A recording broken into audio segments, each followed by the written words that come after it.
There's one thing about immigration that doesn't make any sense to me, and I double dog dare you to try to explain it and make sense of it.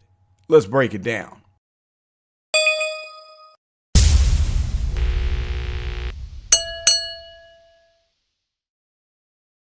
What's up, guys? Carlton Flowers here with the Go Political channel, and in today's episode, we're going to talk about immigration, because I'm going to present something to you, and I would love it if you would be able to explain, put some logic behind this one topic here, this one explanation of what we are seeing happening, because I have yet to see anybody be able to give me any logical explanation behind what I'm about to share with you. So I just got back from the gym, getting my exercise on, doing a little kickboxing, teaching my kickboxing class, and wanted to get this in before I have to head to St. Louis and work on my flip home. So before we jump into the discussion, I want to share with you a brief video clip. I want you to watch this clip, and there's one point during this clip that I'm going to focus on while we watch the House Education Committee holding a hearing about the impact of Biden's border policies on K-12 schools. That's just a side note, but you're going to get the point when we come back and talk about this. Cut the clip. It's witnesses, once again, thank you for coming forward and your testimony. Ms. Egoroff, you're an American citizen. You immigrated from Brazil. How does it make you feel seeing all these folks just walk across the border? Tell us about your journey. I grew up in Brazil, in Latin America, so I understand why people want to come here. It's a great country. I understand the desire, but I think most immigrants are appalled about what's happening, right? You are. And they're saying this is not the way we did it. I am appalled, and my family have had every type of visa that you can imagine as a student, and then going through the process. As I mentioned, my husband's family became refugees last year. They had to wait for many, many months for the process, even though they are both 85 years old and lost everything during the war in Ukraine. And so I really think we need to follow the process and follow the process. Do you feel like they're held to a different standard? Is there one standard in education for people who have crossed here illegally versus people who are not here illegally? Absolutely. My husband's grandmother lost everything, had to cross Ukraine under fire of the Russian army, had to wait because she didn't have a passport, and we had to go through the entire process, go to the embassy multiple times in Vienna where she was waiting for the process. We follow the process, and again, people are just crossing the border. I gotcha. No, I know it can be very frustrating. It's like people cutting in line. Nobody likes a skipper when we're in line somewhere. Ms. Rodriguez, you had talked about being a border state, but now we know every state is a border state. Okay, so what stuck out about this the most to me? What stuck out?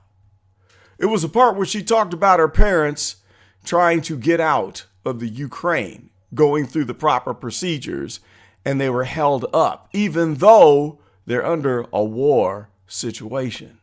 So while they are dodging bullets and ducking artillery, they're trying to abide by the rules, and they're getting slowed down because they abide by the laws of the land.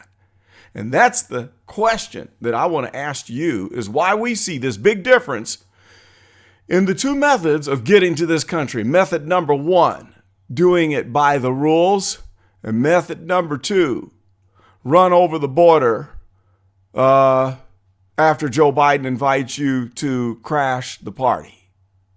Now, method number one is going by the rules. I have a friend, his name is Manuel. He owned two businesses in Jefferson City, Missouri, had employees, had fantastic food, was well respected, paid his taxes, law-abiding citizen. Well, not a citizen. He was on a work permit. His children went to school with my children. And after being here for about 7 or 8 years, Manny got deported. Why did he get deported? Well, it was because his time was running out, and he had spent tens of thousands of dollars on attorney's fees as he tried to get his citizenship. But he ran out of time, and they sent him back to Mexico, and he has not been back since. It's been 4 years. It was during the pandemic when Manny got deported. I know several other people who have spent upwards of 10 to 12 years trying to get citizenship, trying to be here legally so they can stay and work a job. Those are people that abide by the laws and the rules, spending tens of thousands of dollars on attorney's fees and waiting in line. Now, I have another friend I went to high school with who met a girl from Romania while he was in college. They decided to get married. She had a green card. Well, it took them 11 years before she was able to be here 100% legally and attain citizenship status. 11 years and tens of thousands of dollars of attorney's fees. She got deported twice during the time that they were working on getting her naturalized. Twice. Where she had to go back to Romania. Once it was 6 months, once it was an entire year. All right? So they had a struggle while she was working to get her citizenship, and it was not easy. Meanwhile, on the southern border, we've got hordes of people who are being coached and told where to cross the border, where they can say, we are under duress, and because we are fleeing oppression, we don't have to go through the regular process. There is an app, in fact, that was deployed that helps people to know where to go at what time to come through where they're not going to be stopped and checked. This is provided by the U.S. government. Do a little research, you will find it. There are people all over South America who know that there are checkpoints that you can go to where you are being given aid and advice. I can show you the hearings, the congressional hearings where this is discussed. This is fact. Checkpoints where they coach people on how to get across that border. And once they cross illegally, they're given a free bus trip to sanctuary cities. If they make it to New York City, they get food from Eric Adams, who spent $51 million to make sure that the illegal immigrants could go buy the food that they want, that they're used to, and not have to deal with the free food that's given to them in the shelters that are provided free of charge.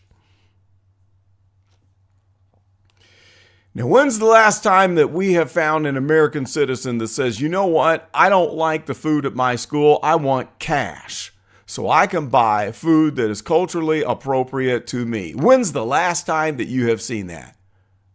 That's right, never.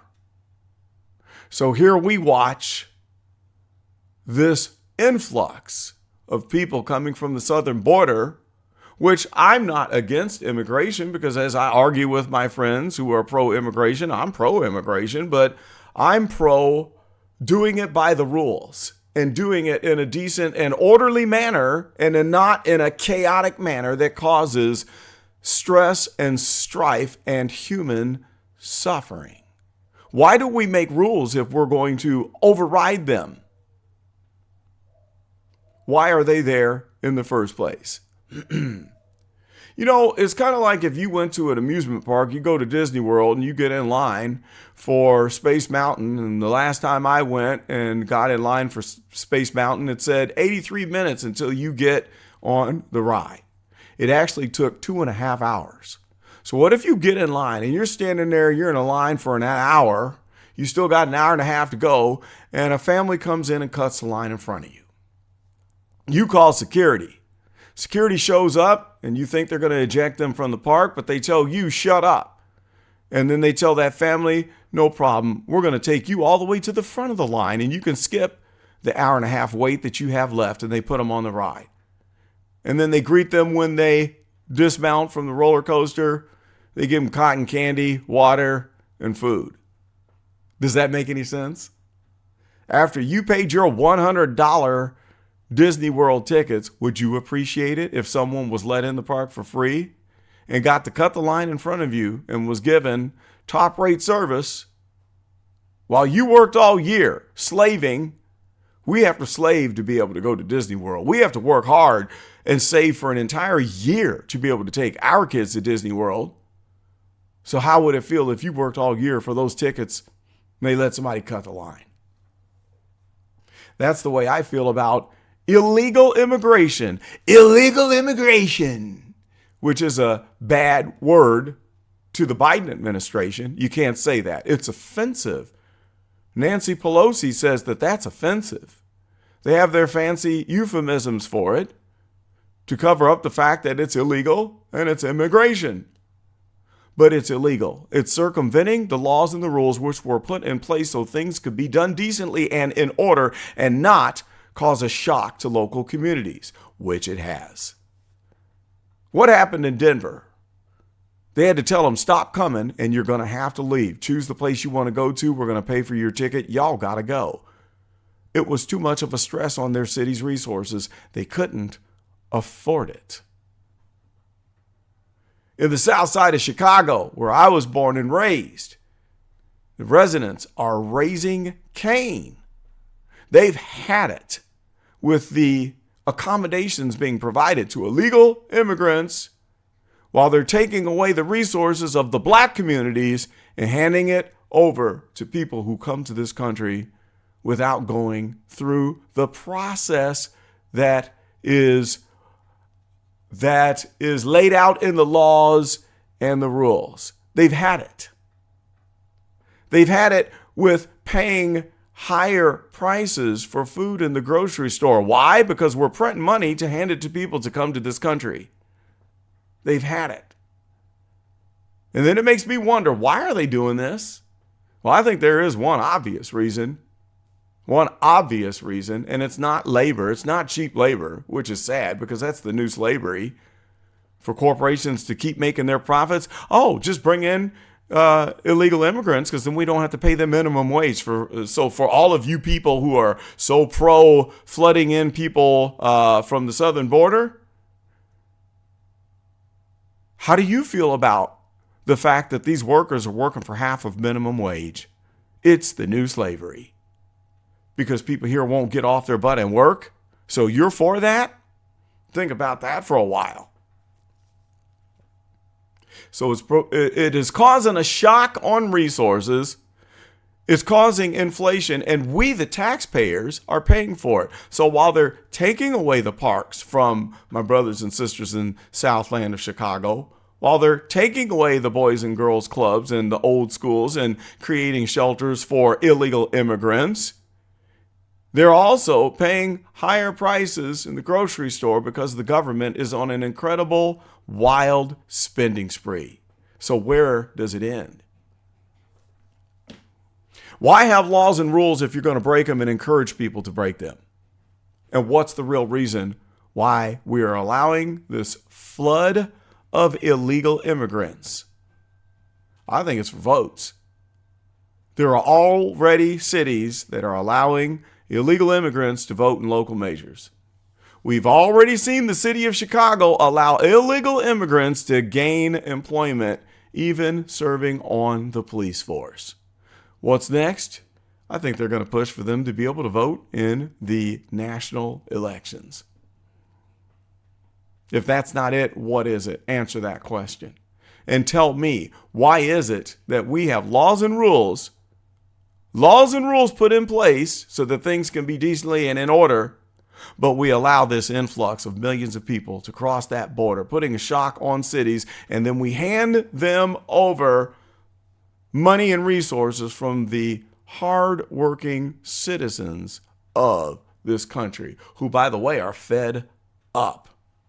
I'd love to hear your thoughts about that. Post in the comments and let me know if I'm off base, if I'm wrong, or if it's racist to say such things. Let me know. We'll discuss it more as we go along. But that's about all I've got for this video.